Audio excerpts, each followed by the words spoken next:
Bismillahirrahmanirrahim. Allazi at'amahum min ju'in wa amanahum min khauf. Assalamualaikum warahmatullahi wabarakatuh. Alhamdulillah wassalatu wassalamu ala Rasulillah wa ala alihi wa ashabihi ajma'in. Amma ba'du. Baik, apa kabar anak-anak ustadz dan ustadzah sekalian? Alhamdulillah, meskipun kita harus belajar dari rumah masing-masing, semoga dengan adanya liburan ini tidak membuat semangat kita semua menjadi surut untuk terus belajar iman dan menambahkan keimanan kita kepada Allah Subhanahu wa taala. Baik, hari ini Ustadz mau meminta teman-teman untuk membuka buku Momentum Iman jilid 1B. Ya, Momentum Iman jilid 1B. Silakan buka halaman 3 sampai halaman ke-8. Hari ini kita akan mempelajari materi tentang makanan. Tema kita hari ini adalah tentang tema makanan. Wah, bisa dilihat nih di sini di surat Al-Quraisy ayat keempat. Dan Allah lah yang telah memberikan mereka para orang-orang Quraisy makanan untuk menghilangkan rasa lapar yang ada di dalam perut mereka dan untuk mengamankan mereka dari rasa takut. Di sini beberapa materi yang ingin Ustadz bahas adalah: satu, kita akan mengenal beberapa jenis makanan yang halal dan makanan yang baik yang tentunya bisa kita makan. Kemudian yang kedua, kita coba cari tahu nih apa saja sih manfaat-manfaat dari makanan yang kita makan. Nah, satu, makanan yang halal dan baik. Apa sih Ustadz makanan-makanan yang halal dan baik? Nah, secara umum semua makanan yang ada di dunia ini, semua jenis hewan, semua jenis buah-buahan yang ada di dunia ini secara umum dia halal. Sampai kemudian ada makanan-makanan yang Allah haramkan. Jadi segala macam jenis buah-buahan tuh yang kalian temuin di toko buah, yang kalian temuin di pasar, di supermarket, di minimarket, di tukang-tukang buah yang jual di pinggir jalan, ada yang di mobil jualnya, ada tukang sayur yang di gerobak, ada yang di warung-warung, semuanya itu halal.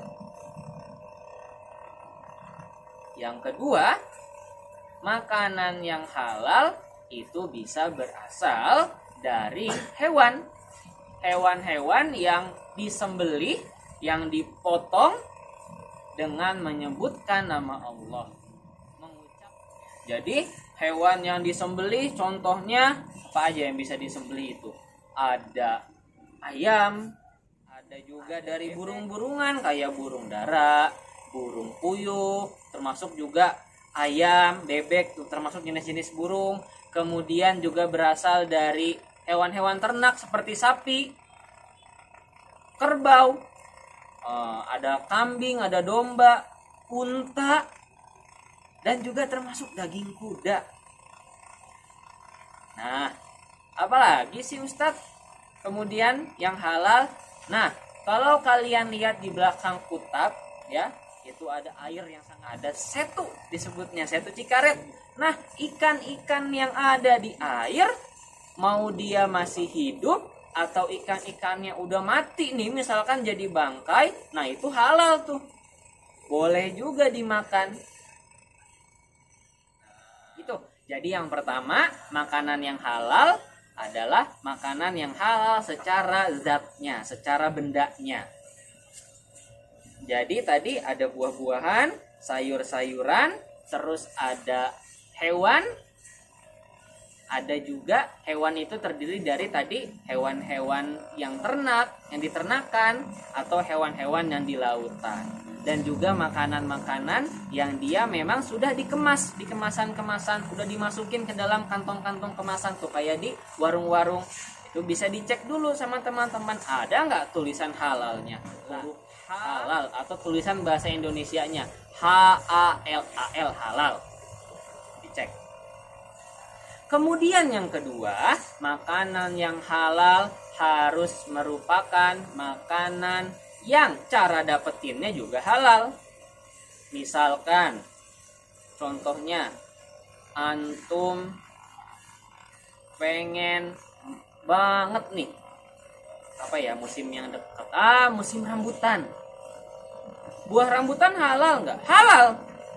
Tetapi kalau rambutan itu, si rambutan yang manis-manis itu rasanya, yang enak, yang bikin seger di tenggorokan itu kita dapatkan dengan cara mencuri, ngambil di kebun orang, atau rambutannya kita ambil dari mamang-mamang yang jual rambutan, nggak dibayar, nyolong, itu makanan jadi haram tuh, nggak boleh masuk ke dalam tubuh. Atau misalkan ketika kalian, ya, karena nanti makanan yang haram kalau dia masuk ke dalam darah, ke dalam tubuh kita, apa yang terjadi sih Ustadz? Satu, makanan yang haram pasti akan membuat kita jadi malas ibadah, malas sholatnya, baca Qurannya malas, disuruh orang tua ngelawan mulu. Astagfirullah, tuh harus hati-hati tuh. Jangan-jangan selama ini kita makan makanan yang haram tuh. Nyampe rumah tuh hati-hati tuh. Yang sholatnya susah ngaji, suka ngelawan sama orang tua. Nah, siapa tahu tuh jangan-jangan gara-gara minuman haramnya itu. Tema itu. Ada kemarin kita sudah belajar, contohnya buah kurma ajwa, dia bisa melindungi diri dari sihir. Terus ada buah-buahan lainnya yang banyak yang mengandung serat, yang bisa bikin kulit jadi halus, bikin lancar seakdial haja, bikin lancar BAB. Itu guna-guna minuman, guna-guna makanannya. Ada juga makanan dan minuman yang bisa meningkatkan stamina tubuh. Ya, ada makanan dan minuman yang berguna untuk apa? Misalkan minyak zaitun, ya. Kalau dioleskan atau kalau diminum ke kita, membuat daya tahan tubuh jadi kuat. Makan wortel menjaga mata. Makan bawang merah ketika sakit flu bisa menurunkan demam. Makan minum susu membuat tulang-tulang menjadi kuat. Nah, itu fungsi makanan dan minuman. Tetapi ingat, cara dapatinnya tadi harus halal dan makanannya harus thayyib. Apalagi itu Ustadz thayyib? Thayyib itu misalkan nih, Ustadz mau tanya, boleh nggak kita minum es yang dingin, minum air es teh manis? Halal nggak? Halal nggak? Halal. Tetapi coba gimana kalau misalkan kita minum ketika es teh manisnya kitanya lagi pilek, lagi radang tenggorokan, meskipun halal tapi dia nggak thayyib. Es teh manis ini nggak thayyib atau nggak baik buat kita, nggak jadi baik. Karena kalau kita minum ketika lagi sakit tenggorokan, jadi apa? Jadi makin radang tenggorokannya, makin bengkak, makin sakit, sembuhnya makin lama. Tapi kalau kita minum pas kita lagi sehat, jadi thayyib nggak? Jadi thayyib. Jadi sehat, jadi halal juga thayyib. Nah, jadi dua itu ya yang harus diingat, makanannya halal dan yang kedua dia thayyib. Kemudian akhlak-akhlaknya terhadap makanan nih bisa dilihat di halaman 4. Ya. 1. Menjauhi sikap tabdzir. Tabdzir itu artinya boros. Contohnya nih, bentar lagi mau bulan puasa. Biasanya sehabis asar suka diajak sama ayah sama bunda, sama umi sama abi. Yuk kita keluar yuk nyari takjil. Akhirnya keliling tuh, naik motor atau jalan kaki kalau memang di dekat rumahnya banyak makanan. Wis udah mau buka puasa nih. perut lapar, haus, di tengah jalan ngeliat, wah banyak yang jualan, ada yang jualan cappuccino cincau, ada yang jualan susu, ada yang jual kebab, ada yang jual kolak, ada yang jual es buah, ada yang jual keripik, apa namanya, oh itu kerupuk kuning pakai mie, ada yang jual pastel, risoles, gorengan, wah segala macam pokoknya tuh pengen dibeli. Akhirnya ngomong, aku mau beli ini dan itu. Dibeli semua, nyampe ke rumah ketika buka puasa, wah kayak orang kalap makan. Wah, ternyata baru makan beberapa potong gorengan, baru makan minum beberapa teguk es, udah kenyang. Akhirnya es buahnya nggak dihabisin, beli cappuccino cincau nggak dihabisin, beli kebab nggak dihabisin, gorengan-gorengan yang lain nggak dihabisin. Belum lagi nanti ternyata bundanya juga masak nasi sama masak lauk buat makan berat, akhirnya nggak kemakan. Oh, itu mubazir tuh temannya syaitan, seperti di surat Al-Isra ayat ke-27. Innal mubazirina kanu ikhwana syayatin. Sesungguhnya orang-orang yang mubazir, dia itu temannya syaitan. Emang mau jadi kayak syaitan? Mubazir, serakah tuh. Ciri-ciri orang serakah tuh. Kayak gitu, temannya syaitan. Ya, jadi salah satu adab yang pertama, jangan mubazir. Makanlah secukupnya. Ya, kalau sudah kenyang, berhenti. Kemudian yang kedua, yang juga sering diperhatikan di kitab nih, nggak mencela makanan. Hargai meskipun kalian nggak doyan. Ya, orang-orang bule, orang-orang di Eropa sana rambutnya pirang-pirang, itu mereka belum tentu suka sama duren. Ada yang ketika makan duren tuh langsung reaksinya nggak suka begitu. Mungkin juga dari sebagian dari kita ada yang nggak suka makan duren, ada juga yang nggak suka makan jengkol, makan pete. Padahal itu enak tuh buat Ustadz itu. Nggak suka makan jengkol sama pete.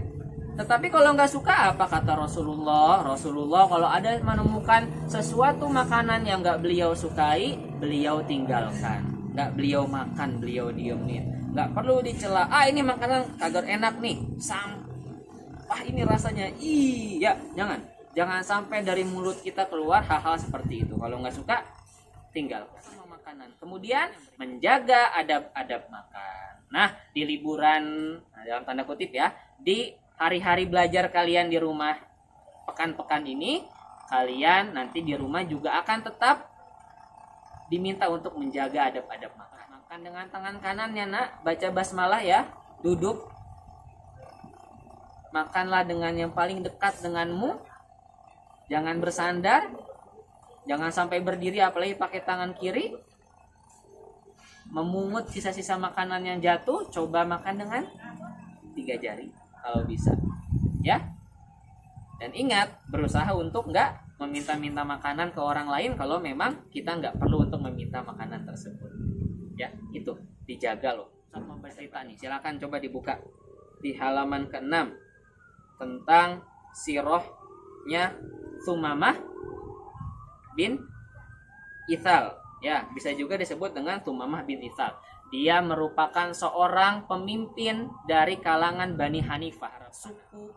Dia itu orang yang benci sama Rasul. Kemudian dia pengen datang tuh ke Madinah, ke kotanya Rasulullah waktu itu. Datang ke sana, ternyata di tengah jalan dia ketemu sama sahabat-sahabat yang lain, akhirnya ditangkap, ditahan sama Rasul, sama sahabat-sahabat, dibawa ke Rasulullah. Kemudian ditanya sampai sana sama Rasul. Bukannya Rasul langsung marah, pengen membunuh orang itu, kemudian sama Rasul malah ditanya, Sumamah udah diberi makan belum? Ya, kira-kira bahasanya begitu. Para sahabat bingung, kok Rasulullah malah nanyain soal Sumamah udah makan apa belum ya? Setelah itu Rasul malah bilang, ya udah, silakan kalian ambilkan susu unta, berikan kepada Sumamah. Akhirnya diberikanlah Sumamah minuman dan makanan yang ada selama 3 hari. Kemudian setelah 3 hari Sumamah pun dilepaskan sama Rasulullah. Setelah dilepaskan sama Rasulullah, diminta kembali. Ternyata apa yang terjadi dengan kemurahan hati Rasulullah, Allah izinkan seketika Sumamah dilepaskan, dia malah berbalik arah kembali ke tempat Rasulullah, kemudian bersyahadat, asyhadu alla ilaha illallah wa asyhadu anna Muhammadar Rasulullah. Ya Allah, akhirnya Sumamah pun masuk Islam. Masya Allah. Ditanya Sumamah sama Rasulullah, kenapa engkau gak bersyahadat ketika kemarin masih kutahan? Apa kata Sumamah? Ya Rasulullah, kalau aku bersyahadat ketika engkau masih menahanku kemarin, aku takut orang-orang akan mengira aku masuk Islam karena aku takut engkau akan terus menahanku.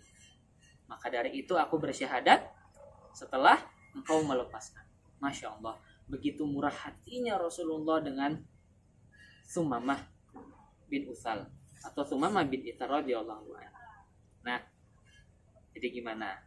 Tuh materi yang Ustadz sampaikan. Nah, untuk amalannya di rumah, Ustadz ingin anak-anak Ustadz semua hari ini membantu Umi dan Abinya untuk memasak, menyiapkan makanan. Bisa bantuin beli, belanja, motong-motong, menatanya nanti ketika sudah matang, atau ikut bantu memasaknya. Ya, atau ya tadi membantu lagi memasak, Ustadz minta nanti fotonya dikirimkan ke grup. Paling lambat sebelum maghrib dikirimkan ke grup. Baik, kayaknya itu aja hari ini pertemuan kita. Hadanallahu wa iyyakum ajma'in. Wassalamualaikum warahmatullahi wabarakatuh.